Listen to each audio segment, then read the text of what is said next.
Salut les amis, j'espère que vous allez bien.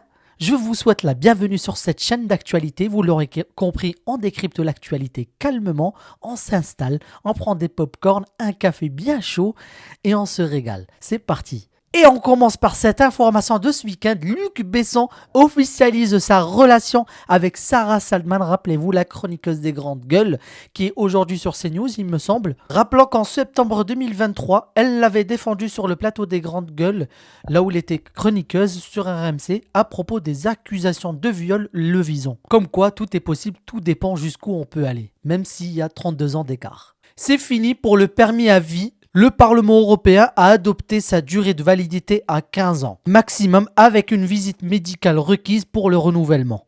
Elle pourrait se traduire par une visite médicale chez le médecin. La loi doit rentrer en vigueur dans les 3 ans à venir. Et on continue avec Javier Miel, accueilli comme une rockstar après sa victoire aux élections législatives et comme à son habitude vient faire le fou au milieu de ses fans.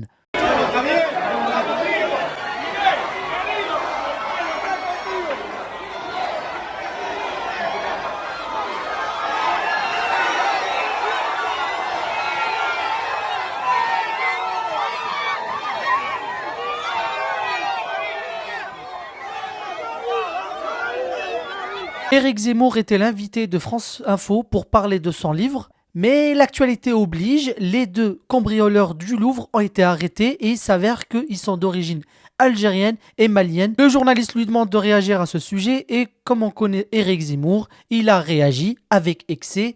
Vous avez dit vous-même, l'un des suspects arrêtés était un Algérien qui partait en Algérie. L'autre était un Malien. C'est pas encore confirmé, mais ça fait. Bon. Il y a des sources qui le disent.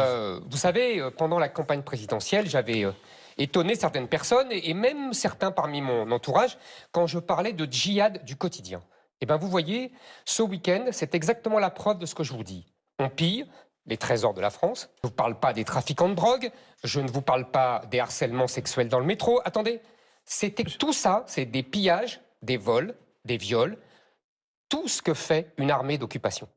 C'est exactement la même chose. Tout ça sur le même plan. Pour moi, je mets tout ça sur le même plan. Les vols des bijoux. Évidemment qu'il y a une hiérarchie entre le meurtre et un vol.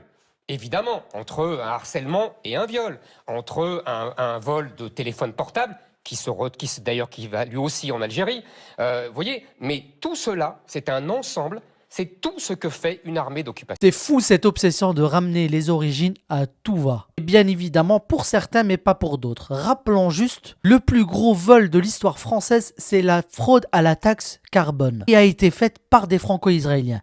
Mais eux, comme par hasard, on les ramène jamais à leurs origines. À bon entendeur. On reste toujours sur le braquage du Louvre. Pierre-Jean Chalençon était l'invité des grandes gueules ce matin et il avait une anecdote plus que marrante à nous raconter. On regarde. Je pense qu'il y a une complicité intérieure.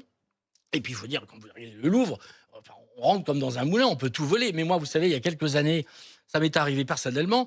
On m'appelle, la maison Sotheby's m'appelle et me dit, Pierre-Jean, on a l'acte d'abdication de Napoléon à vendre, est-ce que ça t'intéresse ? Je leur dis, écoutez, les actes d'abdication de Napoléon, je sais où ils sont. J'appelle les archives nationales, je dis, est-ce que vous pourriez aller dans l'armoire, voir les... Il l'avait volé, ça avait été volé depuis des mois, ils ne savaient même pas qu'on leur avait volé l'abdication de Napoléon. C'est grâce à moi que ça a été intercepté aux États-Unis. Donc c'est pour vous dire que dans les musées, aux archives nationales, on se sert comme on veut. C'est quand même dingue de se dire qu'ils se sont fait voler des mois auparavant et sans lui, personne n'aurait su. S'il dit vrai, c'est une catastrophe. Ce week-end a eu lieu le trail urbain nantais quand une voiture a forcé la sécurité et a monté à vive allure le boulevard de la Liberté entre les coureurs et les spectateurs. Une personne blessée.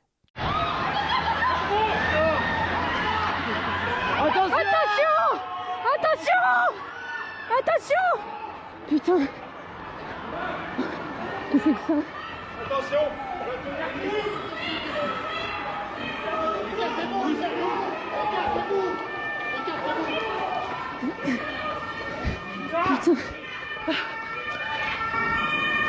Allez là! Et on finit par l'actu people de ce week-end. Non, ce n'est pas Luc Besson et Sarah Saltman, faut pas pousser non plus. Katy Perry et Justin Trudeau, l'ancien Premier ministre du Canada, officialisent leurs relations à Paris. Happy birthday to you. Kelly, happy birthday! Happy birthday! Joyeux anniversaire, Katy! Ouais, ça s'est bien passé, enfin, vous Merci êtes beaucoup, monsieur. excités. birthday to you. This is for you, Katie. This is the roses for you. Of course. Thank you. Can you please?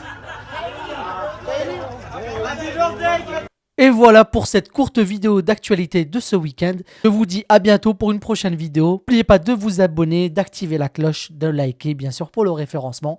Merci à vous et à bientôt.